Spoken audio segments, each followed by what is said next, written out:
어색함과 기대감이 교묘하게 뒤섞인 공기. 고급 레스토랑의 은은한 조명 아래. 사람들은 저마다의 가면을 쓰고 사랑과 이해, 혹은 비즈니스를 탐색하고 있었다. 잘 다려진 셔츠와 한껏 멋을 낸 원피스, 조심스럽게 오가는 대화와 절제된 웃음소리. 한서연은 그 모든 것이 만들어내는 거대한 연극 무대 위 가장 긴장한 배우가 된 기분이었다. 하얀 테이블보 위에는 그녀의 손이 얌전히 놓여 있었지만 그 아래로는 보이지 않는 떨림이 계속되고 있었다. 서연 씨는 취미가 어떻게 되세요? 맞은편에 앉은 남자, 박민준 씨가 부드러운 미소와 함께 물었다. 좋은 대학을 나왔고 번듯한 회계법인에 다니는 누가 봐도 좋은 사람이었다. 친구가 주선한 세 번째 선이었다.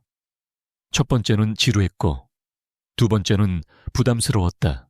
그리고 세 번째 남자 앞에서 서연은 이제 막 연극의 1막을 시작한 배우처럼 준비된 대사를 읊었다. 저는 도자기 만드는 걸 좋아해요. 작은 공방을 운영하고 있거든요. 아, 예술가셨군요. 어쩐지 분위기가 남다르다고 생각했습니다. 진심인지 예의상의 칭찬인지 모를 말이었지만 서연은 그저 희미하게 웃어 보였다. 그녀의 세상은 뜨거운 가마와 부드러운 흙, 유약의 미세한 균열 같은 것들로 이루어져 있었다. 이런 반짝이는 세계와는 조금 거리가 멀었다. 와인잔에 담긴 붉은 액체가 조명 아래 보석처럼 빛났다. 어쩌면 오늘이 이 지긋지긋한 연극의 마지막이 될 수도 있지 않을까. 어쩌면 박민준이라는 남자는 그녀를 이 무대에서 내려오게 해줄 동아줄일지도 모른다. 그런 덧없는 희망이 피어오르던 바로 그 순간이었다.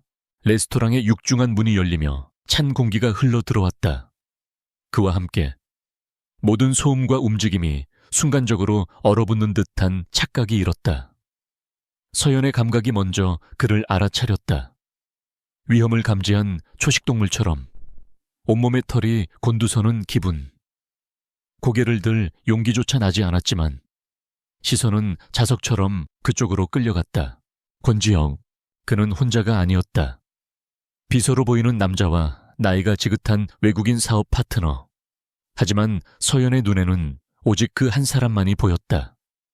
몸에 완벽하게 맞는 다크네이비 수트는 그의 넓은 어깨와 긴 다리를 더욱 돋보이게 했고 흐트러짐 하나 없는 머리카락과 무표정한 얼굴은 주변의 모든 것을 압도하는 위압감을 풍겼다. 그는 레스토랑 안을 가볍게 훑어보았다. 마치 자신의 왕국을 순시하는 왕처럼. 그리고 그의 시선이 정확히 서연이 앉아있는 테이블을 향해 날아와 박혔다. 시간이 멈췄다. 박민준 씨가 무슨 말을 하고 있었지만 그녀의 귀에는 더 이상 들리지 않았다. 권지혁의 눈, 5년 전 그날의 폭우 속에서 자신을 경멸하듯 내려다보던 그 눈과 조금도 달라지지 않은 깊이를 알 수 없는 차가운 심연 같은 눈. 그 눈은 그녀를 향해 어떤 질문도 어떤 감정도 드러내지 않았다. 그저 사실을 확인하고 가치를 판단하고 가차없이 기각해버리는 판사의 눈빛이었다. 내가 감히 여기에 있어 라고 말하는 듯한 무언의 압박감에 서연은 숨을 쉴 수 없었다. 심장이 갈비뼈를 부술 듯이 쿵쾅거렸다. 그의 시선은 단 몇 초 머물렀을 뿐이다. 그는 곧 아무 일도 없었다는 듯이 고개를 돌려 웨이터의 안내를 받아 자리에 앉았다. 하필이면 서연의 테이블이 비스듬히 보이는 대각선 방향의 자리였다. 그가 자리에 앉는 순간 레스토랑의 공기는 두 개의 세계로 나뉘었다. 권지혁이 존재하는 세계와 그렇지 않은 세계. 그리고 서연은 불행히도 전제 속해 있었다. 서연 씨, 어디 안 좋으세요? 안색이 갑자기. 박민준 씨의 걱정스러운 목소리가 서연을 현실로 끌어당겼다. 그녀는 황급히 고개를 저으며 억지 미소를 지어 보였다. 아니에요. 괜찮아요. 잠시 현기증이... 저희 무슨 얘기하고 있었죠? 아, 제 취미 이야기요. 저는 주말마다 클라이밍을 즐깁니다. 정적인 취미를 가지신 서연 씨와는 정반대네요. 그는 다시 부드럽게 대화를 이어가려 애썼지만 이미 모든 것이 틀어져 버렸다. 서연은 웃으려고 노력했지만 입꼬리는 경련을 일으켰고 음식은 모래알처럼 까끌거렸다. 모든 신경이 온통 대각선 방향의 테이블에 쏠려 있었다. 그가 와인잔을 드는 손짓 하나, 그가 파트너의 말에 드물게 고개를 끄덕이는 모습 하나하나가 슬로우 모션처럼 눈에 들어왔다. 그는 단 한 번도 이쪽을 다시 쳐다보지 않았다. 하지만 서연은 알 수 있었다. 그는 알고 있다. 그녀가 여기 있다는 것을. 그리고 자신의 존재가 그녀를 얼마나 비참하게 만들고 있는지를 완벽하게 알고 있다. 이것은 단순한 우연이 아니다. 지난달 청담동의 한식 레스토랑에서, 그 전달 강남의 호텔 라운지에서, 공교롭게도 그녀가 선을 보는 자리마다 권지혁은 유령처럼 나타났다. 처음에는 그저 지독한 우연이라고 생각했다. 서울은 넓고도 좁으니까. 하지만 세 번째가 되자 그것은 더 이상 우연이 아니었다. 그것은 명백한 의도였다. 그녀를 향한 보이지 않는 경고이자 잔인한 조롱이었다. 저기, 서연 씨, 박민준 씨가 결국 냅킨으로 입을 닦으며 조심스럽게 입을 열었다. 그의 얼굴에는 난처한 기색이 역력했다. 오늘 컨디션이 정말 안 좋으신 것 같네요. 대화에 집중하기도 힘들어 보이시고. 오늘은 이만 일어나는 게 어떨까요? 그의 말은 정중했지만 그 안에는 거절의 의미가 담겨 있었다. 서연의 얼굴이 화끈 달아올랐다. 완벽한 실패였다. 그녀는 고개를 숙이며 사과했다. 죄송합니다, 민준 씨. 제가 오늘 정말 죄송해요. 아닙니다. 그럴 수 있죠. 그럼 조심히 들어가세요. 그는 짧게 인사하고 자리에서 일어났다. 서연은 차마 그가 떠나는 뒷모습을 볼 수 없었다. 굴욕감과 분노, 그리고 정체를 알 수 없는 슬픔이 한데 뒤섞여 목구멍까지 차올랐다. 그녀는 한참 동안이나 고개를 들지 못했다. 마치 온 레스토랑의 사람들이 자신을 비웃으며 손가락질하는 것만 같았다. 권지혁, 그 이름 세 글자가 이빨 사이에서 빠드득 소리를 내며 갈렸다. 도대체 내게 왜 이러는 거야? 자리에서 일어날 힘조차 남아있지 않았다. 하지만 그와 한 공간에 있는 것 자체가 고문이었다. 서연은 거의 기다시피 자리에서 일어나 비틀거리며 레스토랑을 빠져나왔다.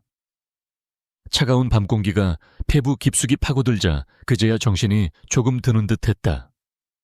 택시를 잡기 위해 대로변으로 걸어나가는 동안 화려한 도시의 불빛들이 눈물과 뒤섞여 흐릿하게 번졌다. 택시에 올라타자마자 긴장이 풀리면서 온몸이 떨려왔다. 창문에 기댄 채 서연은 멍하니 스쳐 지나가는 야경을 바라보았다. 모든 것이 그대로인데 그녀의 삶만 엉망으로 망가져 버린 기분이었다. 그리고 자연스럽게 기억은 5년 전 그날로 거슬러 올라갔다. 세상을 전부 삼킬 듯이 비가 쏟아지던 날이었다. 낡은 반지하 작업실 앞, 그는 우산도 없이 비를 맞고 서 있었다.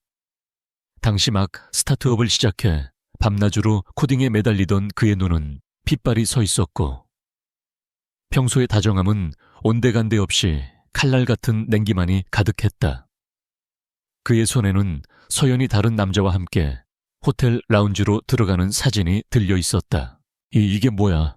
그의 목소리는 빗소리에 잠겨 낮게 울렸다. 서연은 입술을 깨물었다. 아무 말도 할 수 없었다.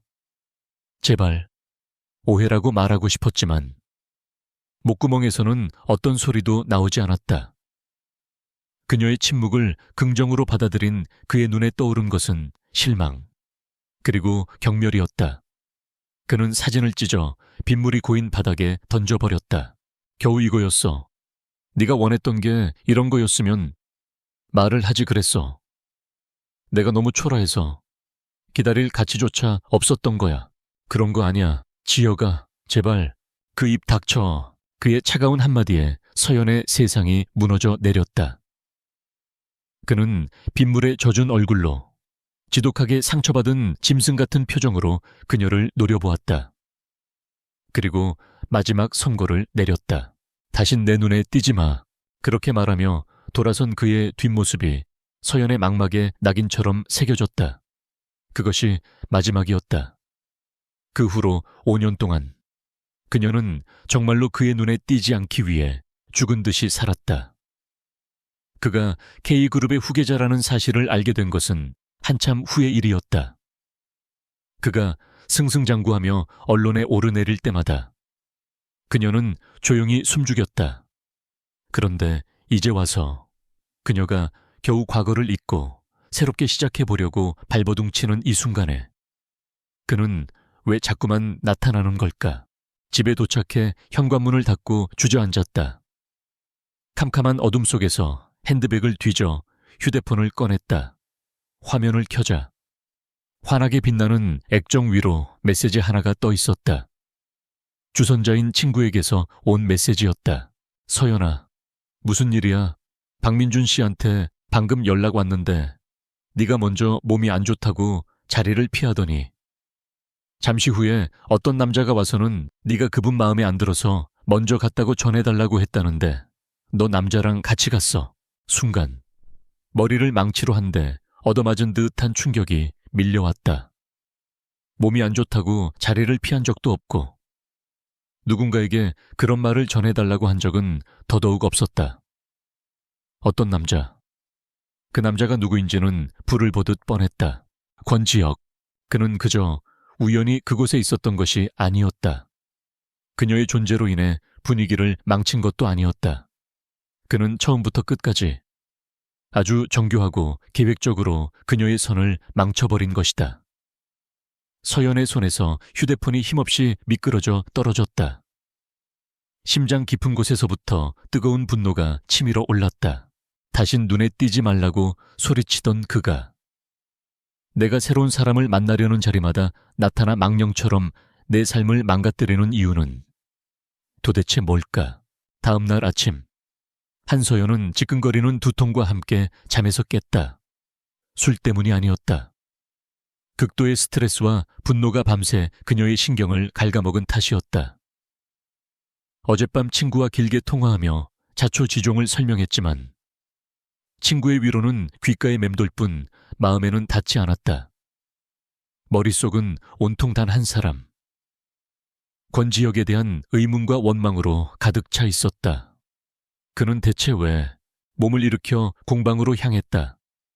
낡고 작은 상가 건물의 2층에 위치한 그녀의 공방은 세상의 소음으로부터 그녀를 지켜주는 유일한 성격이자 동시에 그녀의 발목을 잡고 있는 무거운 족쇄이기도 했다. 문을 열자 서늘한 흙냄새와 마르지 않은 유약의 시큼한 향이 섞여 코끝을 찔렀다. 아침 햇살이 커다란 창문을 통해 들어와 공기 중에 떠다니는 미세한 먼지들을 금가루처럼 반짝이게 했다. 선반 위에는 그녀의 손길이 닿은 수많은 도자기들이 저마다의 모양과 색을 뽐내며 놓여 있었다. 어떤 것은 완벽한 곡선을 자랑했고 어떤 것은 가마 속에서 작은 흠집을 얻었다. 그 모든 것이 그녀 자신을 닮아 있었다. 물레 앞에 앉기 전 책상 위에 놓인 하얀 봉투가 눈에 들어왔다. 어제 배달된 것이었다. 애써 외면하고 있었지만 봉투 오른쪽 상단에 찍힌 붉은색 최종 통보라는 글자는 더 이상 무시할 수 없는 현실이었다. 떨리는 손으로 봉투를 열었다. 안에는 은행에서 보낸 대출금 상환 독촉장이 들어있었다. 남은 유예 기간은 일주일. 그 안에 연체된 원금과 이자를 갚지 못하면 공방에 대한 담보권이 실행될 것이라는 차가운 문장이 인쇄되어 있었다. 스마트폰을 열어 확인한 통장 잔고는 처참했다. 가슴이 답답하게 죄어왔다. 그녀는 이 작은 공간을 지키기 위해 지난 5년간 안 해본 일이 없었다. 새벽에는 카페 아르바이트를 했고 밤에는 온라인 쇼핑몰의 상품 설명을 작성했다. 그럼에도 불구하고 빚은 좀처럼 줄어들지 않았고 이제는 정말 벼랑 끝에 몰려 있었다. 권지혁, 그 이름이 다시금 증오와 함께 떠올랐다. 그는 세상 모든 것을 가진 남자였다. 손가락 하나 까딱하면 수백, 수천억을 움직일 수 있는 사람이었다. 그런 그가 고작 이 작고 초라한 세상마저도 그녀에게서 빼앗으려는 걸까? 그녀가 자신의 발로 일어서려는 마지막 발버둥마저도 그렇게 안 잊고었던 걸까? 분노는 때로 작업을 위한 좋은 연료가 되었다. 서연은 잡념을 떨치기 위해 물레 앞에 앉아 흙덩이를 중심에 놓았다. 발로 페달을 밟자 물레가 부드럽게 돌아가기 시작했다. 축축하고 차가운 흙의 감촉이 손끝을 통해 전달되자 복잡했던 마음이 조금씩 가라앉는 것 같았다. 흙은 거짓말을 하지 않았다. 힘을 너무 많이 주면 무너져 내리고 너무 적게 주면 원하는 모양이 나오지 않았다. 오직 완벽한 집중과 균형만이 차가운 흙덩이에 생명을 불어넣을 수 있었다. 그녀는 눈을 감고 오직 손끝의 감각에만 집중했다. 그렇게 얼마나 시간이 흘렀을까? 어느덧 흙덩이는 그녀가 의도했던 대로 부드러운 곡선을 지닌 항아리의 형태를 갖추어가고 있었다. 바로 그때였다. 공방 한쪽 구석, 창가에 매달아둔 작은 풍경, 에펑칭, 이 바람에 흔들리며 쨍하는 맑은 소리를 냈다. 시험 삼아 만들어 본 도자기 풍경이었다. 그 소리는 마치 열쇠 같았다. 단단하게 잠겨있던 기억의 문을 순식간에 활짝 열어젖히는 열쇠. 그 소리는 5년 전이 아니라 마치 10년도 더 된 과거의 어느 날로 그녀를 데려갔다. 세상이 온통 단순하고 찬란하게만 보였던 20살의 여름이었다. 대학교 축제 마지막 날. 미술대학 학생들이 주최한 작은 플리마켓은 사람들로 북적였다. 서연은 파라솔 아래 작은 좌판을 펴고 자신이 만든 그릇과 컵, 그리고 작은 장식품들을 팔고 있었다. 그때의 그녀는 지금보다 훨씬 더 잘 웃고 잘 떠드는 햇살 같은 아이였다. 서연아, 익숙한 목소리에 고개를 들자 저 멀리서 권지혁이 손을 흔들며 다가오고 있었다. 그때의 그는 차가운 CEO가 아니었다. 낡은 옥탑방에 살며 세상을 바꿀 코드를 짜겠다며 눈을 빛내던 가난하지만 열정 넘치는 공대생이었다. 며칠 밤을 샌 듯 피곤한 기색이 역력했지만 서연을 발견한 그의 얼굴에는 환한 미소가 번졌다. 아직도 많이 남았네. 이거 다 팔 수 있겠어. 그가 좌판 앞에 쪼그리고 앉아 물었다. 그의 무릎 나온 청바지와 낡은 티셔츠가 서연은 참 좋았다. 그러게, 나 장사에는 소질이 없나 봐. 서연이 투덜거리자 그는 진열된 도자기들을 하나하나 신기한 듯 구경하기 시작했다. 그러다 그의 시선이 한 곳에 머물렀다. 물고기 한 마리가 대롱대롱 매달린 작고 소박한 도자기 풍경이었다. 이건 소리가 참 맑다. 그가 손으로 풍경을 살짝 건드리자 쨍하는 청아한 소리가 퍼져나갔다. 그거 어젯밤에 시험 삼아 구워본 거야. 별거 아니야. 아니, 좋아. 아주 좋아. 이거 내가 살게. 그는 주머니를 뒤져 꼬깃꼬깃한 지폐 몇 장을 꺼냈다. 서연은 웃으며 그의 손을 막았다. 됐어. 그냥 선물이야. 밤새 코딩하느라 외로울까봐. 이거라도 창가에 걸어두라고. 지혁은 잠시 망설이다가 이내 세상 가장 소중한 보물이라도 받은 듯 조심스럽게 풍경을 받아들었다. 그는 풍경에 매달린 작은 물고기를 가만히 들여다보며 말했다. 옛날 사람들은 풍경 소리가 바람을 타고 소원을 실어다 준다고 믿었대. 그는 고개를 들어 서연을 바라보았다. 그의 눈은 반짝이는 별들로 가득 차 있었다. 나는 이 소리를 들을 때마다 네 생각을 할 거야, 서연아. 이 소리만 들을 수 있다면 나는 언제든 너에게 돌아오는 길을 찾을 수 있을 거야. 이게 내 나침반이 되어줄 테니까. 그의 옥탑방 창가에 매달린 풍경은 그 후로 오랫동안 그들의 사랑을 지켜보는 증인 같았다. 라면 하나를 나눠 먹으며 미래를 꿈꾸던 밤에도, 사소한 다툼으로 서로 토라졌던 날에도 풍경은 바람에 흔들리며 변함없이 맑은 소리를 냈다. 그 소리는 그들의 가난하지만 행복했던 시절의 배경음악이었다. 꽝, 기억의 필름을 찢는 듯. 단 난폭한 소리와 함께 공방문이 거칠게 열렸다. 서연은 화들짝 놀라 과거에서 현실로 튕겨져 나왔다. 문 앞에는 인상이 험악한 남자 2명이 서 있었다. 지난번에도 찾아왔던 대부업체 직원들이었다. 아니, 아직도 여기서 이러고 계셨네. 돈 갚을 생각은 안 하고 한가하게 흙장난이나 하고 있었어. 리더로 보이는 남자가 비아냥거리며 공방 안으로 성큼성큼 들어왔다. 그는 선반 위에 놓인 도자기들을 경멸 어린 시선으로 훑어보았다. 이딴 사기 그릇들이 돈이 되긴 하나 말씀 함부로 하지 마세요. 약속한 날짜는 아직 일주일이나 남았어요. 서연이 자리에서 일어나며 떨리는 목소리로 항의했다.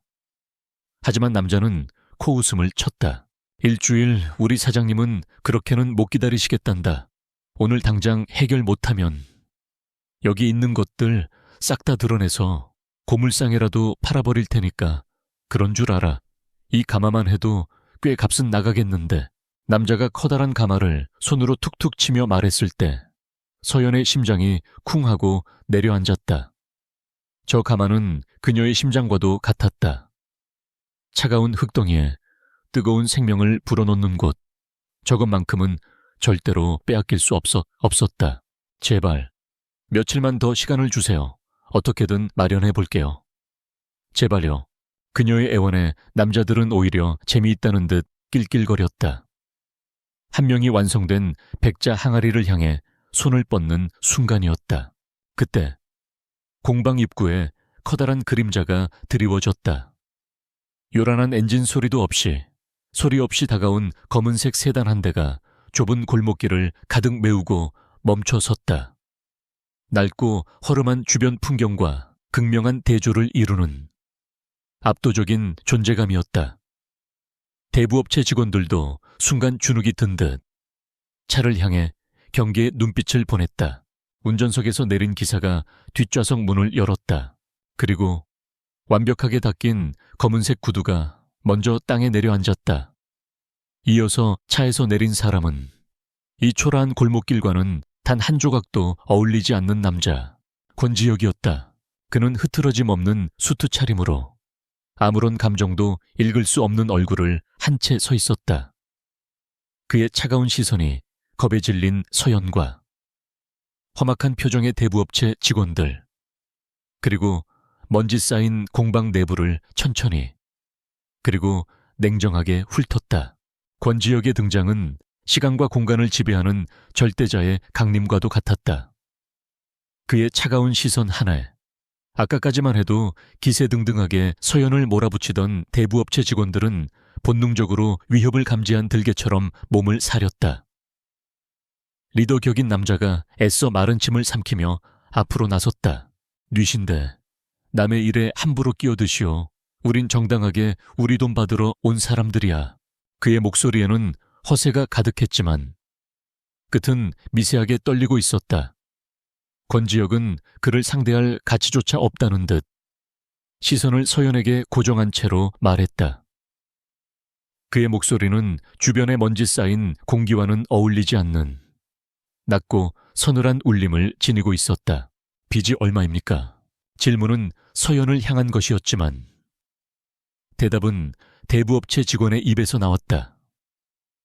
그는 재빨리 머리를 굴려 이 상황을 자신에게 유리하게 이용해야겠다고 판단한 듯 했다. 원금의 연체이자까지 합쳐서 총 5천만 원입니다. 이 아가씨가 하도 갚을 생각을 안 해서 어쩔 수 없이. 권지혁은 그의 변명을 중간에 끊었다. 그는 주머니에서 스마트폰을 꺼내 어디론가 전화를 걸었다. 신호음이 2번 울리기도 전에 상대방이 전화를 받았다. 김 비서, 지금 세림 파이낸셜이라는 곳에 5천만 원 건 이체해. 채무자는 한서연 씨. 그리고 그 회사, 사들여. 자금 흐름이 깨끗하지 않을 것 같군. 일주일 안에 보고하도록. 그는 너무나도 아무렇지 않게 마치 점심 메뉴를 주문하듯 말했다. 전화기 너머에 김 비서가 알겠습니다. 대표님, 이라고 답하는 소리가 희미하게 들려왔다. 통화는 10초도 차에 걸리지 않았다. 전화를 끄는 권지혁이 남자들을 향해 고개를 돌렸다. 그의 눈에는 어떤 감정도 담겨 있지 않았지만 그 무표정함이 오히려 상대방을 압도했다. 돈은 10분 안에 입금될 겁니다. 그리고 당신들은 이제부터 내 소유가 된 회사 직원이니 알아서 처신하는 게 좋을 겁니다. 다시는 이 공방 근처에 나타나지 마시오. 이제 꺼져. 개겨져져라는 마지막 한마디는 얼음처럼 차가웠다. 남자들의 얼굴이 하얗게 질렸다. 그들은 그제야 자신들이 누구를 상대로 허세를 부렸는지 깨달은 듯했다. 세림 파이낸셜. 자신들의 작은 회사를 전화 한 통으로 사버리는 남자. 그리고 저 얼굴. 경제뉴스에서 몇 번 본 적 있는 KH그룹의 젊은 총수. 권지혁. 그들은 서로의 얼굴을 마주보더니 쥐새끼처럼 허둥지둥 공방을 빠져나갔다. 순식간에 공방에는 침묵이 내려앉았다. 흙먼지가 내려앉는 소리마저 들릴 듯한 무겁고 숨막히는 침묵이었다. 서연은 여전히 그 자리에 못 박힌 듯 서 있었다. 눈앞에서 벌어진 일을 미처 다 소화하지 못한 채였다. 그는 그녀가 지난 몇 년간 목숨처럼 지키려 했던 문제를 단 1분도 안 되는 시간에 전화 한 통으로 해결해 버렸다. 그것은 구원이 아니었다.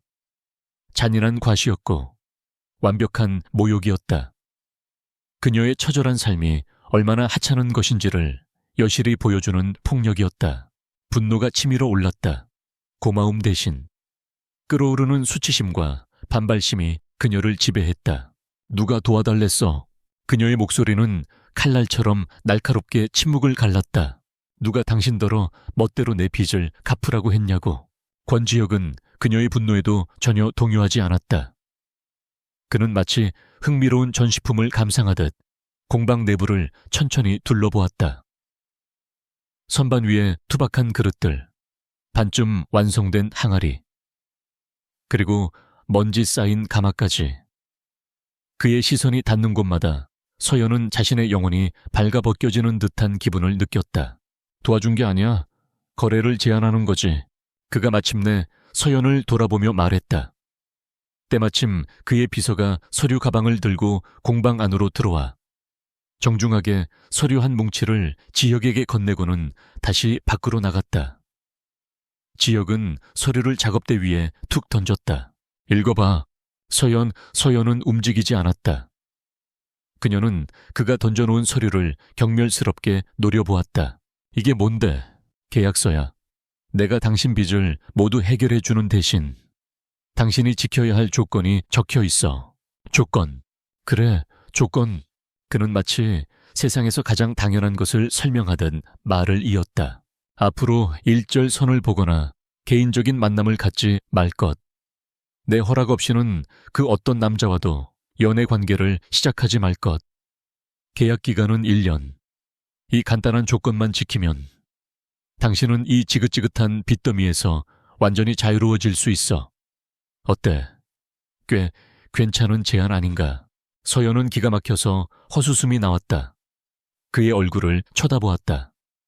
저토록 아름다운 얼굴로.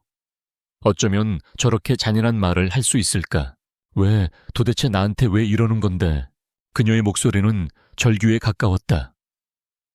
당신이 뭔데 내 인생에 끼어들어 멋대로 망가뜨리고 이제는 통제하려고까지 하는 거냐고. 그 말은 차마 목구멍 밖으로 나오지 못했다. 권지혁의 입가에 희미한 그러나 얼음처럼 차가운 미소가 걸렸다. 질서를 유지하기 위해서라고 해두지. 당신이 파트너를 찾기 위해 벌이는 무모한 행동들이 내 심기를 불편하게 하더군. 표면적인 말이었다. 내가 다른 남자와 함께 있는 꼴은 볼 수 없다는 질투와 소유욕을 그는 질서와 불편함이라는 단어로 교묘하게 포장했다. 5년 전 그녀를 버린 것은 자신이었으면서 다신 눈에 띄지 말라고 경고한 것도 자신이었으면서 서연은 그의 위선에 온몸을 떨었다. 당신이 상관할 바 아니야. 내 인생이야. 내가 선을 보든 연애를 하든 당신과는 아무 상관없어. 상관이 왜 없어? 그가 한 걸음 다가왔다. 그의 그림자가 그녀를 완전히 뒤덮었다. 당신은 빚을 갚을 능력이 없잖아. 나는 해결책을 제시하는 거고 언제나처럼 절박한 상황에서는 거래를 잘하는 편 아니었나. 당신, 그의 말은 비수였다. 5년 전의 그날을 정확하게 겨냥한 잔인한 비수였다. 서연은 그 말의 의미를 알아듣고 숨을 헙 들이마셨다. 그는 지금 그녀가 과거의 돈 때문에 자신을 배신했다고 믿고 있는 것이다. 그리고 지금의 이 상황을 그녀의 탐욕과 이기심을 다시 한번 확인하는 시험대로 여기고 있었다. 그의 눈을 마주 보았다. 그 깊고 차가운 눈동자 속에는 그녀를 향한 일말의 연민이나 애정도 남아있지 않았다. 오직 불신과 경멸, 그리고 알아볼 수 없는 희미한 상처의 그림자만이 어른거릴 뿐이었다. 바로 그 순간 서연은 결심했다. 여기서 무너지면 그녀는 평생 그의 경멸 속에서 살아야 할 것이다. 이 공방을 잃는 한이 있더라도 자신의 마지막 남은 존엄성까지 팔아넘길 수는 없었다. 그녀는 작업대 위로 손을 뻗어 그가 던져놓은 계약서를 집어들었다. 그리고 그의 눈을 똑바로 쳐다보며 양손으로 계약서를 잡고 천천히 그리고 힘주어 찢어버렸다.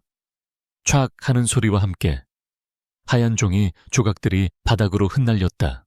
권지혁의 눈썹이 아주 미세하게 꿈틀했다. 그가 예상하지 못한 행동이었을 것이다. 필요 없어. 당신 돈, 당신 도움, 그 어떤 것도 필요 없어. 이건 내 문제고 내가 알아서 해. 그러니까 제발 내 인생에서 사라져줘. 그녀의 목소리는 더 이상 떨리지 않았다. 모든 것을 포기한 사람만이 가질 수 있는 단단하고 차가운 평온함이 담겨 있었다. 권지혁은 바닥에 흩어진 종이 조각들과 결연한 표정의 서연을 번갈아 보았다. 그의 얼굴에서 방금 전에 그 희미한 미소마저 사라졌다. 그는 다시 완벽한 무표정의 가면을 썼다. 그는 아무 말 없이 돌아섰다. 공방문을 향해 걸어가는 그의 등은 5년 전 빗속에서 돌아섰던 그의 등과 겹쳐 보였다. 문에 다다르기 직전 그가 걸음을 멈췄다. 그는 뒤돌아보지 않은 채 마지막 말을 던졌다. 그럼 스스로 아끼는 것이 무너지는 꼴을 직접 지켜봐. 그 말에는 어떤 감정도 실려있지 않아 더욱더 섬뜩하게 들렸다. 문이 닫히고 잠시 후 검은 세단이 소리 없이 사라졌다. 공방에는 다시 혼자 남겨진 서연과 바닥에 흩어진 찢어진 계약서 조각들, 그리고 그의 마지막 경고가 메아리처럼 맴돌았다. 서연은 그 자리에 주저앉아 무릎에 얼굴을 묻었다. 눈물은 나오지 않았다. 그리고 며칠 후 서연이 망연자실한 채 공방문을 열었을 때 문에는 차가운 글씨로 인쇄된 종이 한 장이 붙어 있었다. 아브리우 통지서. 그의 경고는 빈말이 아니었다. 아브리우 통지서. 붉은색 글씨가 마치 피눈물처럼 서연의 망막을 파고들었다. 공방은 더 이상 그녀의 성격이 아니었다. 법이라는 차가운 이름 아래 그녀의 꿈과 영혼이 담긴 모든 것들이 값을 매길 수 있는 물건으로 전락해버렸다. 그녀는 며칠 동안 망령처럼 공방을 맴돌았다. 아직 온기가 차에 가시지 않은 가마를 쓸어보기도 하고 주인을 기다리는 초벌구이 그릇들을 만져보기도 했다. 모든 것이 끝났다. 권지혁의 마지막 경고는 그녀의 삶을 관통하는 사형 선고였다. 패배감은 안개처럼 스며들어 그녀의 모든 감각을 마비시켰다. 결국 그녀는 공방 문을 잠그고 거리로 나섰다. 목적지 없는 걸음이었다. 화려한 상점의 불빛, 행복하게 웃고 떠드는 연인들, 활기차게 오가는 사람들. 도시의 모든 풍경이 그녀의 실패를 비웃는 거대한 조롱처럼 느껴졌다. 발걸음은 어느새 낡고 허름한 골목 안쪽으로 향하고 있었다. 그녀가 멈춰선 곳은 간판 불빛이 희미한 작은 술집 앞이었다. 화려한 칵테일 바도, 분위기 좋은 와인바도 아니었다. 그저 지친 하루의 끝에 이름 모를 타인들과 어깨를 부딪히며 소주 한 잔을 기울일 수 있는 그런 곳이었다. 익명성이 보장되는 공간. 지금 그녀에게는 그것이 필요했다. 가게 안은 시끄러웠고 사람 사는 냄새로 가득했다. 서연은 가장 구석진 자리에 몸을 묻고 소주 한 병을 시켰다. 투명한 액체가 작은 잔을 채웠다. 그녀는 망설임 없이 잔을 비워냈다. 쓰고 독한 알코올이 식도를 태우며 내려갔다. 하지만 그 짜릿한 고통이 오히려 살아있음을 느끼게 해주었다. 한 잔, 그리고 또 한 잔. 그녀는 평소 술이 센 편이 아니었지만 오늘은 취해야만 했다.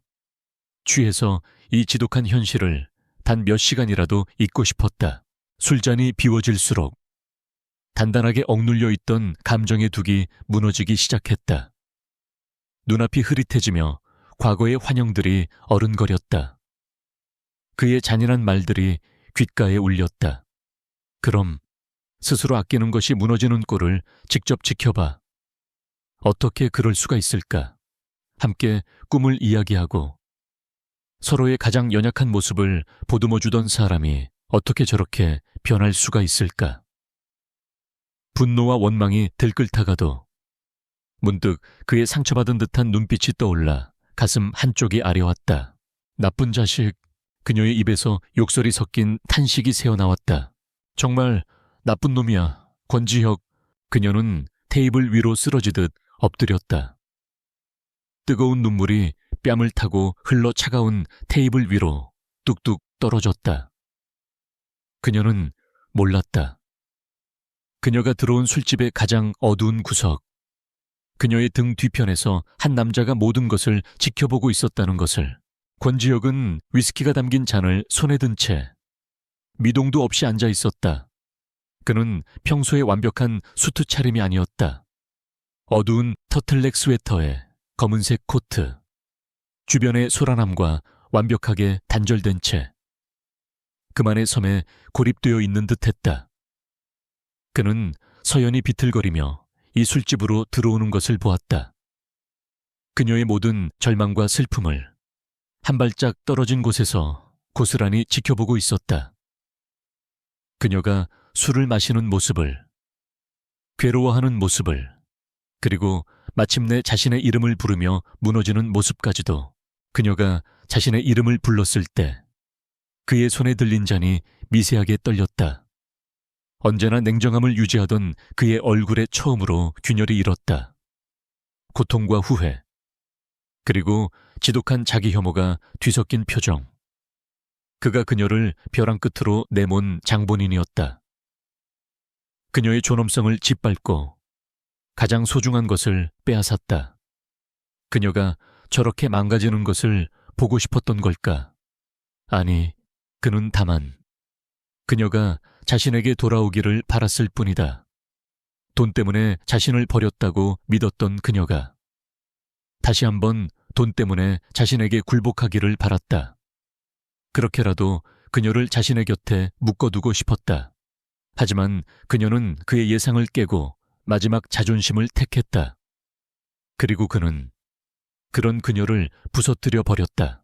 그는 자리에서 일어나 그녀에게 다가가고 싶은 충동과 미친 듯이 싸워야 했다. 가서 그녀를 일으켜주고 괜찮다고, 내가 다 잘못했다고 말하고 싶었다. 하지만 그럴 수 없었다. 그의 지독한 자존심과 5년간 쌓아온 오해가 그의 발목을 붙잡았다. 그는 그저 멀리서 그녀를 바라보는 것 외에는 아무것도 할 수 없었다. 그는 손에 든 위스키 잔 위로 맺힌 물방울에 무의식적으로 손가락을 가져갔다. 그리고 그 위에 아주 작은 물고기 모양을 그렸다.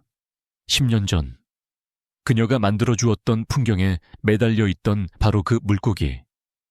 그를 언제나 그녀에게로 이끌어 주겠다던 나침반. 그는 여전히 그 나침반을 잃어버리지 못하고 있었다. 시간이 얼마나 흘렀을까. 서연은 테이블에 엎드린 채 잠이 들어 있었다. 권지혁은 조용히 자리에서 일어나 계산대로 향했다. 그는 자신의 술값과 함께 서연의 테이블까지 현금으로 계산했다.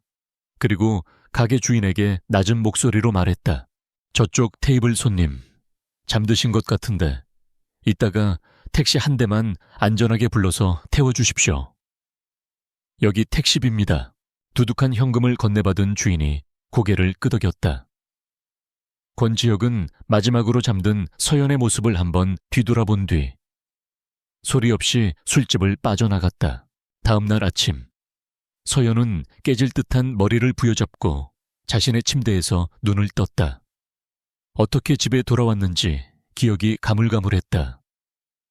술집 주인이 택시를 잡아줬던 것 같기도 했다. 지독한 숙취와 함께 밀려오는 자기 혐오에 몸서리를 쳤다. 그때 머리맡에 놓아둔 휴대폰이 요란하게 울렸다. 발신자는 하나은행이었다. 심장이 철렁 내려앉았다. 압류 절차에 대해 통보하려는 전화일 것이다. 그녀는 심호흡을 하고 떨리는 손으로 통화 버튼을 눌렀다. 여보세요. 네. 한서연 고객님 맞으신가요? 하나은행입니다. 다름이 아니라 고객님 명의의 대출금 전액이 오늘 아침 상환 완료되어 연락드렸습니다. 네, 잘못 들었습니다. 뭐라고요? 대출 원금 및 연체이자 전액이 오늘 오전 9시부로 완납 처리되셨다고요. 빛과 소금 재단이라는 이름의 제3자 변제를 통해 서연은 자신의 귀를 의심했다. 빛과 소금 재단 들어본 적도 없는 이름이었다. 머릿속이 하얘졌다. 도대체 누가? 가장 먼저 떠오른 이름은 역시 권지혁이었다. 하지만 고개를 저었다. 그럴 리가 없다. 치온담. 나를 나락으로 밀어놓은 사람이 다시 나를 구해줄 리가. 게다가 이런 식으로 익명의 재단 이름을 빌려서 말이 되지 않았다. 혼란스러웠다. 그녀는 마치 꿈을 꾸는 듯한 기분으로 공방으로 향했다. 문에 붙어있던 붉은색 압류 통지서는 여전히 그 자리에 있었지만 이제는 아무런 힘도 없는 종이 조각처럼 보였다. 공방 안으로 들어선 그녀는 한참 동안이나 멍하니 서 있었다. 구원을 받았지만 누가 자신을 구원했는지 알 수 없는 기묘한 상황, 혼란스러운 마음을 정리하기 위해 그녀는 묵은 짐들을 정리하기 시작했다. 그때 선반 가장 아래쪽에 놓여있던 낡은 상자 하나가 눈에 들어왔다. 추억이라고 쓰인 상자였다. 조심스럽게 상자를 열었다. 안에는 빛바랜 사진들과 낡은 스케치북 같은 것들이 들어있었다. 그리고 그 가장 밑바닥, 부드러운 천에 감싸여 있는 무언가. 그녀는 조심스럽게 그것을 꺼내 들었다. 10년 전 그가 자신의 나침반이라고 말했던 작은 물고기가 매달린 도자기 풍경이었다. 여전히 맑고 고운 색을 간직하고 있었다. 하지만 자세히 보니 물고기의 꼬리 끝부분 아주 작은 조각이 떨어져 나가 있었다. 그녀는 그 조각이 언제 깨졌는지 정확히 기억하고 있었다. 5년 전 빗속에서 그에게 버려주고 홀로 남아 울부짖던 날 밤. 그녀는 절망 속에서 이 풍경을 벽에 던져버렸다. 쨍하는 소리와 함께 깨지는 대신 작은 조각 하나만이 떨어져 나갔었다. 마치 그들의 관계처럼 완전히 부서지지는 않았지만 돌이킬 수 없이 상처 입은 서연은 깨진 풍경을 손에 쥔 채 망연히 서 있었다. 정체를 알 수 없는 구원자와 부서진 약속의 증거. 그녀의 삶은 또다시 보이지 않는 손에 의해 흔들리고 있었다. 케이지그룹의 초고층 사옥, 그 꼭대기에 위치한 회장 집무실은 구름 위에 떠있는 성채와도 같았다. 거대한 통유리창 너머로 서울의 정형이 장난감처럼 펼쳐져 있었고 방 안의 모든 가구와 집기는 한치의 오차도 없이 완벽하게 배치되어 주인의 성격을 고스란히 드러내고 있었다. 권지혁은 거대한 원목 책상에 앉아 태블릿 PC 위로 빠르게 시선을 옮기고 있었다. 그의 손끝에서 수백억의 자금이 움직였고 거대 기업의 운명이 결정되었다. 지난 5년간.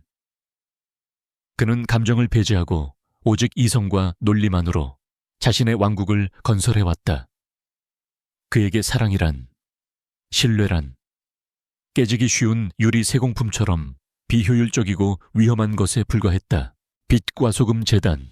그가 며칠 전 급하게 설립한 유령 재단이었다. 한서연의 빚을 갚아주기 위한 그의 마지막 남은 미련이자 지독한 모순의 산물. 그녀를 나락으로 밀어넣었다가 다시 아무도 모르게 끌어올리는 행위. 그는 스스로의 행동을 이해할 수 없었다. 마치 자신의 안에 전혀 다른 두 사람이 존재하며 서로 싸우는 것 같았다.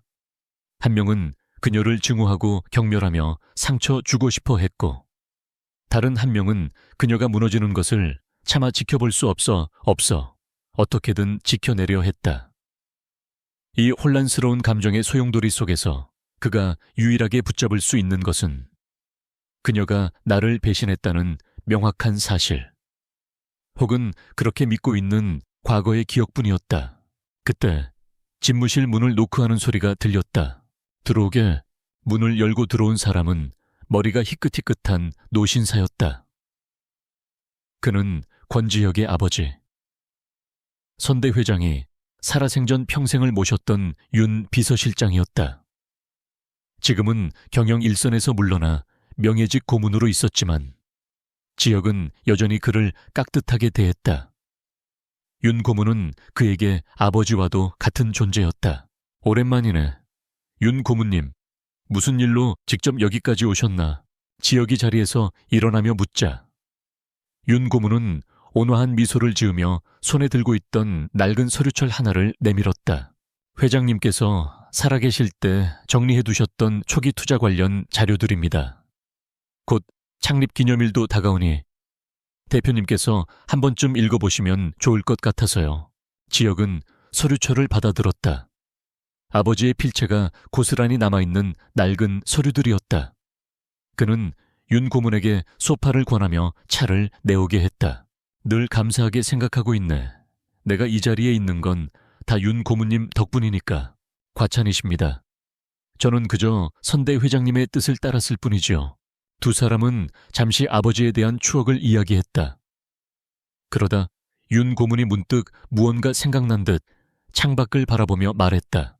그러고 보니 대표님께서 처음 KH벤처스를 시작하셨을 때가 엊그제 같은데 벌써 이렇게 큰 그룹을 일구셨군요. 특히 그 엠텍과의 인수합병 전쟁에서 이기셨을 때 선대 회장님께서 얼마나 기뻐하셨는지 모릅니다. 엠텍, 그 이름이 나오자마자 권지혁의 표정이 순간 미세하게 굳었다. 그것은 그의 성공 신화에서 가장 극적인 순간이었지만 동시에 그의 인생을 송두리째 바꿔놓은 비극의 시작점이기도 했다. 5년 전 그가 막 창업한 작은 회사는 엠테크라는 거대 기업의 적대적 인수합병 시도에 휘말려 좌초될 위기에 처해 있었다. 자금도, 인맥도 부족했던 그에게는 계란으로 바위치기 같은 싸움이었다. 윤 고문은 아련한 눈빛으로 과거를 회상했다. 그때 참 이상한 일이었지요. 엠텍과 거의 다 이긴 싸움이었는데 막판에 갑자기 발을 빼지 않았습니까? 마치 하늘이 돕는 것 같았지요. 덕분에 저희가 시간을 벌어 해외 투자 유치에 성공할 수 있었고요. 그때 대표님 곁에 있던 그 한서연 양이었던가요? 참 밝고 착한 아가씨였는데 요즘은 어떻게 지내는지 모르겠군요. 윤 고문의 순진한 질문에 지혁은 심장이 얼음 조각에 찔린 듯한 통증을 느꼈다. 그는 애써 태연한 척하며 대답했다. 헤어졌네. 오래전 일이야. 아, 그랬군요. 저런 참 잘 어울리는 한 쌍이라 생각했는데 사람이 인연이라는 게 참... 윤고문은 안타까운 듯 말을 흐렸다. 그는 차를 한 모금 마시고는 별 생각 없이 말을 이었다. 바로 그 한마디가 권지혁의 견고했던 세상에 균열을 일으킬 한마디가 될 것이라는 사실을 전혀 모른 채 엠테키의 박 회장이 참 지독한 사람이었는데 말입니다. 그때 인수합병을 포기하는 조건으로 자기 아들과 선을 볼 여자를 구해오라는 둥 말도 안 되는 요구를 한다는 소문이 파다했었지요. 돈이면 뭐든 다 된다고 믿는 졸부였으니까 사람 마음까지 사려고 했으니 그 순간 권지혁의 머릿속에서 무언가 쨍하고 깨지는 소리가 났다. 5년 전 그날의 기억이 섬광처럼 스쳐 지나갔다. 서연이 엠테크 박 회장의 아들과 함께 호텔 라운지에 들어가는 사진. 그는 그것을 배신의 증거로만 여겼다. 더 나은 조건을 가진 남자를 택한 그녀의 속물적인 선택이라고 단 한 번도 다른 가능성을 생각해 본 적이 없었다. 왜 하필 그 남자가 엠텍 박 회장의 아들이었는지, 그 시점이 왜 회사가 가장 위태로웠던 순간과 겹치는지 단 한 번도 의심하지 않았다. 사랑에 대한 배신감은 그의 모든 이성적인 사고를 마비시켰었다. 하지만 지금 윤 고문의 말을 듣고 나니 모든 것이 기묘하게 맞아떨어지기 시작했다. 엠텍의 갑작스러운 포기, 그리고 그 시점에 맞춰 그들의 아들과 만났던 한서연. 이것이 정말 우연일까 아니면 그가 상상조차 해본 적 없는 끔찍한 거래가 있었던 걸까? 그 박 회장 아들은 어떻게 됐나? 지혁이 무심한 척 물었다. 그의 목소리는 평소와 같았지만 테이블 아래에서 그가 주먹을 얼마나 세게 쥐고 있는지는 아무도 몰랐다. 아, 그 망나니요. 결국 다른 재벌가 딸이랑 정략 결혼했다가 1년도 못 살고 이혼했지요. 지금은 해외에서 마약 문제로 시끄럽다더군요. 윤 고문은 혀를 차며 말했다. 지혁은 더 이상 아무 말도 할 수 없었다. 머릿속이 수만 개의 조각으로 나뉘어 어지럽게 떠다녔다.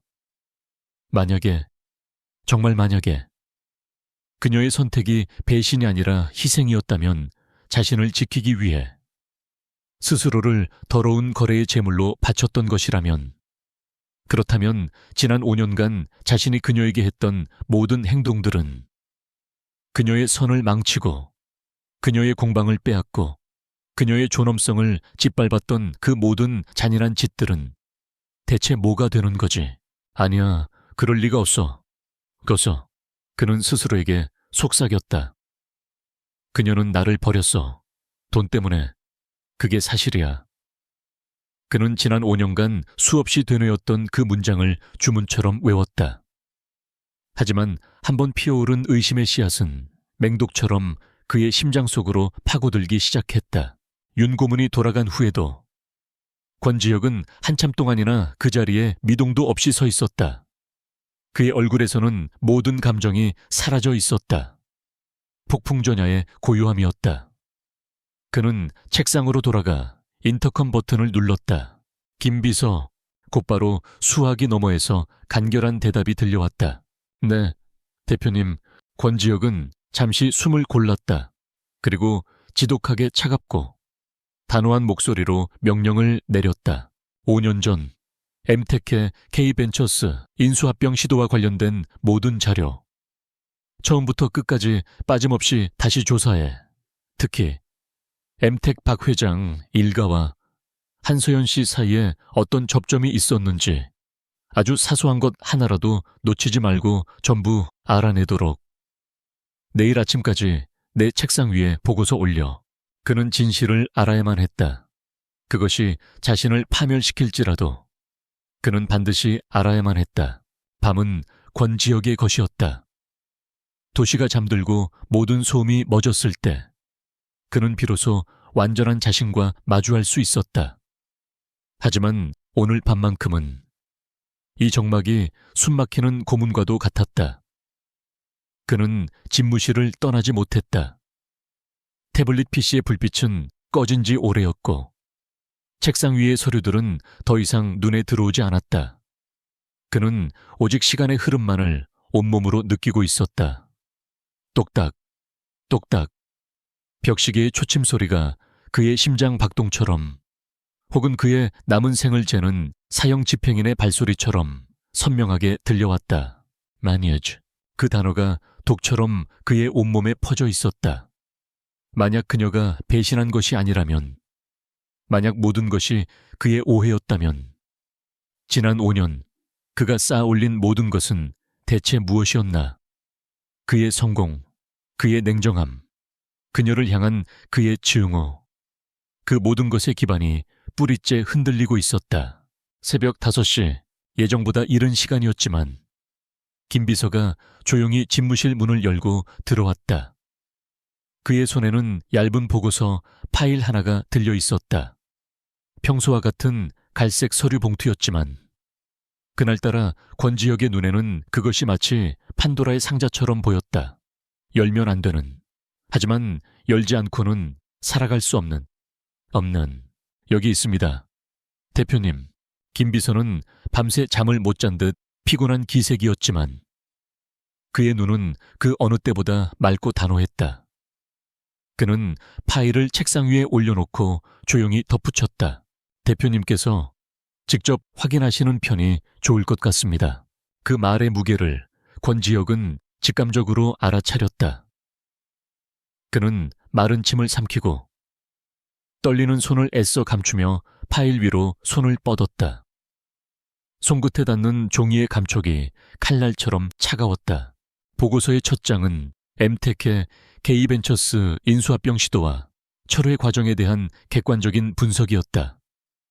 모든 것이 윤 고문이 말했던 대로였다. 엠텍은 승리를 목전에 두고 아무런 경제적, 논리적 이유 없이 갑작스럽게 모든 계획을 철회했다. 보고서는 이 결정이 외부의 비공식적 요인에 의해 이루어졌을 가능성이 매우 높음이라고 결론 내리고 있었다. 심장이 쿵 하고 내려앉았다. 그는 다음 장으로 넘어갔다. 다음 장에는 사진 몇 장이 첨부되어 있었다. 5년 전 어느 날, 한 호텔의 CCTV 화면을 캡처한 것이었다. 화면 속에는 엠텍의 박 회장과 한서연이 마주 앉아 있었다. 그녀의 얼굴은 하얗게 질려 있었고 두 손을 무릎 위에서 불안하게 맞잡고 있었다. 박 회장은 무언가 위압적으로 말하고 있었고 그녀는 고개를 숙인 채 듣고만 있었다. 그리고 잠시 후 그녀는 아주 작게 거의 보이지 않을 정도로 고개를 끄덕였다. 그 직후 박 회장은 만족스러운 듯 웃으며 자리에서 일어났다. 그리고 보고서의 마지막 장, 조사팀이 수소문 끝에 찾아낸 당시 박 회장의 비서로 일하다 퇴직한 사람의 증언이 녹취록 형태로 정리되어 있었다. 권지혁은 숨을 멈추고 한 글자 한 글자 문장을 눈으로 따라갔다. 증언자 박 회장님은 원래 그런 분이셨습니다. 돈으로 안 되는 건 없다고 믿었죠. 그때 K벤처스를 거의 다 먹었다고 생각했는데 권 대표가 워낙 강하게 버티니 심사가 뒤틀렸던 겁니다. 그래서 단순히 회사를 뺏는 것 이상으로 그 사람의 가장 소중한 것을 빼앗아 무너뜨리고 싶어 했어요. 세타메시라, 조사관 가장 소중한 것이요. 증언자네, 바로 약혼녀였던 한서연 씨였습니다. 그때 마침 한서연 씨 아버지가 음주운전 차량에 뺑소니 사고를 당해 병원에 입원해 계셨는데 가해자가 잡히지 않아 합의금은커녕 치료비 감당도 어려운 상황이었습니다. 박 회장님이 그 약점을 파고든 겁니다. 조사관, 구체적으로 어떤 거래가 있었습니까? 증언자 박 회장님은 한서연 씨에게 두 가지를 요구했습니다. 첫째, KH벤처스에 대한 모든 인수 시도를 즉각 중단하고 오히려 해외 투자 유치를 위한 시간을 벌어주겠다. 둘째, 그녀 아버지의 병원비와 향후 치료비 전액을 지원하겠다. 그 대가로 한서연 씨는 권지혁 대표와 헤어져야 했습니다. 그리고 박 회장님의 망나니 아들과 공개적으로 데이트를 하는 모습을 보여 권 대표가 완벽하게 오해하고 돌아설 증거를 만들어야 했죠. 그게 조건이었습니다. 쨍그랑 보고서가 그의 손에서 미끄러져 떨어졌다. 책상 위에 있던 크리스탈 문진이 바닥으로 굴러떨어지며 산산조각 났다. 하지만 그는 그 소리를 듣지 못했다. 그의 세상 전체가 그보다 더 요란한 소리를 내며 무너져 내리고 있었기 때문이다. 배신이 아니었다. 희생이었다. 그녀는 돈 때문에 그를 버린 것이 아니었다. 그를 지키기 위해, 병든 아버지를 지키기 위해 자기 자신을 팔아넘긴 것이었다. 그가 경멸의 눈으로 바라보던 그 사진 한 장은 그녀가 사랑하는 모든 것을 지키기 위해 치러야 했던 끔찍한 대가이자 그녀의 영혼이 갈갈이 찢겨나가는 순간의 기록이었다. 그의 입에서 의미 없는 신음이 터져 나왔다. 숨을 쉴 수가 없었다. 심장을 거대한 바위가 짓누르는 듯했다. 기억들이 폭풍처럼 몰아쳤다. 빗속에서 다신 내 눈에 띄지 마 라고 소리치던 자신의 모습. 선을 보는 자리마다 나타나 그녀를 비참하게 만들던 자신의 모습. 그녀의 공방에 찾아가 돈으로 그녀의 자존심을 짓밟으려던 자신의 모습. 스스로 아끼는 것이 무너지는 꼴을 직접 지켜봐 라며 잔인한 경고를 날리던 자신의 모습. 그 모든 순간들이 칼날이 되어 그의 심장을 난도질했다. 그는 괴물이었다. 그는 자신이 사랑했던, 그리고 자신을 위해 모든 것을 희생한 여자를 제 손으로 파괴한 괴물이었다. 그녀가 지난 5년간 어떤 심정으로 살아왔을지, 그의 냉대와 경멸을 온몸으로 받아내며 얼마나 많은 밤을 눈물로 지새웠을지 감히 상상조차 할 수 없었다. 그는 비틀거리며 자리에서 일어났다. 세상이 빙글빙글 돌았다. 그는 책상을 짚고 겨우 몸을 가눴다. 완벽하게 정돈된 집무실. 그가 이룩한 성공의 상징인 이 공간이 역겨운 감옥처럼 느껴졌다. 그는 미친 사람처럼 집무실을 뛰쳐나갔다. 복도를 뛰어가는 그의 모습에 비서들이 놀라 쳐다보았지만 그는 아랑곳하지 않았다. 엘리베이터를 기다릴 시간조차 없었다. 그는 비상계단 문을 열고 수십 개의 계단을 2칸씩 성큼성큼 뛰어 내려갔다. 폐가 터질 듯한 고통이 몰려왔지만 그의 심장이 느끼는 고통에 비하면 아무것도 아니었다. 로비에 다다랐을 때 건물 밖은 마치 하늘의 구멍이라도 뚫린 듯 장대비가 쏟아지고 있었다. 5년 전 그날처럼 그는 쏟아지는 비를 향해 우산도 없이 망설임 없이 뛰어들었다. 차가운 빗물이 그의 머리와 얼굴, 온몸을 적셨다. 하지만 그는 아무것도 느낄 수 없었다. 그의 머릿속에는 오직 단 하나의 생각뿐이었다. 그녀를 찾아야 한다. 지금 당장 그녀를 찾아가서 무릎 꿇고 용서를 빌어야 한다. 그녀가 자신을 용서하지 않을지라도, 설령 평생 자신을 증오한다 해도 상관없었다. 그는 그녀에게 진실을 말해야만 했다. 내가 잘못했다고, 내가 모든 것을 망쳤다고, 미안하다고.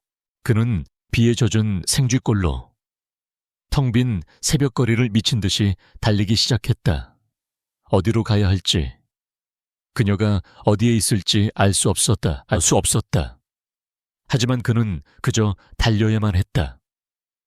5년간의 오만과 어리석음을 조금이라도 씻어낼 수만 있다면 빗속을 달리는 권지혁의 머릿속은 텅 비어 있었다. 오직 하나의 좌표만이 캄캄한 그의 세상 속에서 유일한 등대처럼 빛나고 있었다. 그들의 장소, 처음 만났던 곳이자 가장 많은 추억을 나누었던, 그리고 마지막이 될지도 모르는 곳. 도시 외곽의 작은 언덕 위에 버려진 채 서 있는 낡은 목조, 천문대. 어릴 적 두 사람은 그곳을 비밀의 성이라 불렀다. 그는 거의 반사적으로 차를 몰아 언덕으로 향했다. 거세던 빗줄기는 어느새 가늘어지고 있었다. 동쪽 하늘이 희미하게 밝아오기 시작했고 비구름에 찢어진 틈새로 새벽의 푸른빛이 새어나왔다. 세상이 묵은 때를 벗고 새로 태어나는 듯한 풍경이었다. 언덕 아래 차를 세우고 그는 젖은 몸으로 가파른 흙길을 뛰어 올라갔다. 심장이 터질 것 같았지만 멈출 수 없었다. 마침내 시야에 낡은 목조 건물이 들어왔을 때 그는 걸음을 멈췄다. 그리고 보았다. 천문대 창문 안쪽으로 희미한 불빛이 새어나오고 있었다. 그는 홀린 듯이 다가갔다. 삐걱거리는 나무 계단을 밟고 올라서서 먼지 낀 창문을 통해 안을 들여다보았다. 그녀가 있었다. 한서연이 낡은 나무 테이블에 앉아 있었다. 울고 있지도 절망에 빠져 있지도 않았다. 그녀는 그저 아주 조용히 그리고 경건하게 손에 든 무언가에 집중하고 있었다. 그녀의 손에 들려있는 것은 깨진 도자기 풍경이었다. 그녀는 작은 접착제를 이용해 물고기 꼬리에서 떨어져 나간 아주 작은 조각을 원래의 자리에 붙이려 애쓰고 있었다. 그 모습은 차라리 기도처럼 보였다. 부서진 것을, 되돌릴 수 없는 것을, 그럼에도 불구하고 포기하지 않으려는 처절한 의지. 권지혁은 그 자리에 얼어붙었다. 심장이 갈갈이 찢겨나가는 것 같았다. 그가 부서뜨린 것을 그녀는 홀로 붙이고 있었다. 문을 열고 들어갈 용기가 나지 않았다. 지난 5년간의 죄의 무게가 그의 발을 땅에 묶어버렸다. 하지만 그는 알아야만 했다. 그녀의 목소리를 들어야만 했다. 그는 심호흡을 하고 천천히 문고리를 잡았다. 끼익 하는 소름 끼치는 소리와 함께 낡은 문이 열렸다. 소리를 들은 서연이 천천히 고개를 들었다.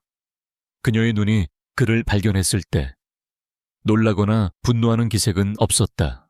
그저 모든 것을 체념한 사람처럼 깊고 고요한 슬픔만이 담겨 있을 뿐이었다. 비에 젖은 그의 꼴이 엉망이었지만 그녀는 아무것도 묻지 않았다. 두 사람 사이에는 무거운 침묵이 흘렀다. 수만 가지의 말이 그의 목구멍까지 차올랐지만 단 한마디도 제대로 된 문장으로 나오지 않았다. 미안하다는 말은 너무나도 가벼웠고 모든 것이 오해였다는 변명은 너무나도 비겁했다.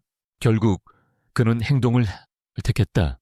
그는 천천히 그녀에게로 걸어갔다. 그리고 그녀의 테이블 앞에 멈춰 서서 아주 천천히 무릎을 꿇었다.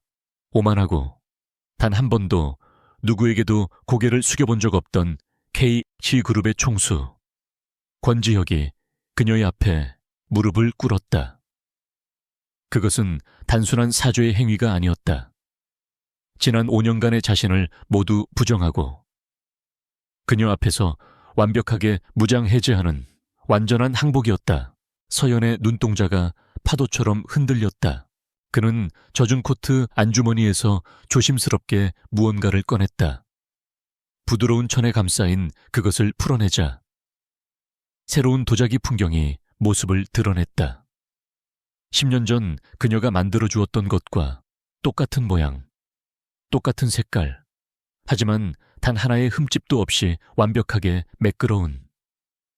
그는 얼마 전 그녀의 공방을 몰래 찾아가 그녀가 남겨둔 디자인 스케치를 보고 똑같이 주문 제작했던 것이었다. 언젠가 아주 만약에라도 모든 것을 되돌릴 기회가 온다면 그녀에게 건네주기 위해서 그는 떨리는 두 손으로 새로운 풍경을 그녀에게 내밀었다. 서연아, 그의 목소리는 빗물과 눈물에 젖어 끔찍하게 갈라져 나왔다. 내가 다 잘못했어. 미안해. 그 짧은 한마디에 그의 모든 후회와 고통과 사랑이 담겨 있었다. 서연은 그의 손에 들린 새로운 풍경을 그리고 자신이 붙이려 애쓰던 깨진 풍경을 번갈아 보았다. 그 순간 지난 5년간 그녀를 짓눌러 왔던 모든 아픔과 슬픔, 오해의 무게가 한꺼번에 녹아내리는 것 같았다. 그녀는 그가 돌아오기를 바랐던 것이 아니었다. 그저 진실을 알아주기만을 바랐을 뿐이다. 자신의 희생이 헛되지 않았음을, 자신의 사랑이 배신으로 기억되지 않기만을 바랐을 뿐이다. 그녀의 눈에서 마침내 눈물이 흘러내렸다. 슬픔의 눈물이 아니었다. 원망의 눈물도 아니었다.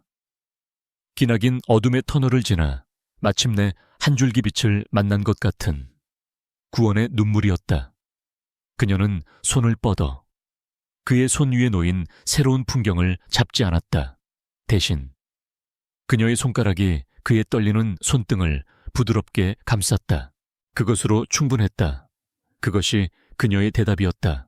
몇 달 후, 따스한 가을 햇살이 쏟아지는 오후, 서울의 한적한 골목길에 위치한 한 서연의 공방. 연요는 사람들로 북적였다. 익명의 후원자 덕분에 빚을 모두 청산한 뒤 그녀는 오직 작업에만 몰두했고, 그녀의 작품은 입소문을 타기 시작해야 하게 이제는 꽤 유명한 작가 반열에 올라 있었다. 공방은 예전보다 훨씬 넓고 쾌적해졌지만 그녀의 손길이 닿은 특유의 따뜻함은 여전했다. 공방 입구 처마 밑에는 그날 새벽 그가 건넸던 새로운 풍경이 매달려 있었다. 바람이 불 때마다 쨍하는 맑고 청아한 소리가 울려 퍼지며 지나가는 사람들의 발길을 붙잡았다. 부서졌던 약속을 대신하는 새로운 약속의 소리였다. 작업을 마치고 앞치마를 풀던 서연의 곁으로 익숙한 그림자가 다가왔다. 다 끝났어. 권지혁이었다.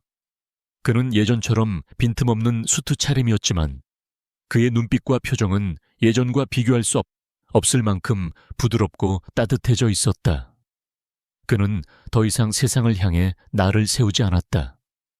서연이 그의 날카로운 모서리들을 모두 둥글게 만들어주었기 때문이다. 방금 가마에서 꺼냈어. 오늘은 일찍 끝났네.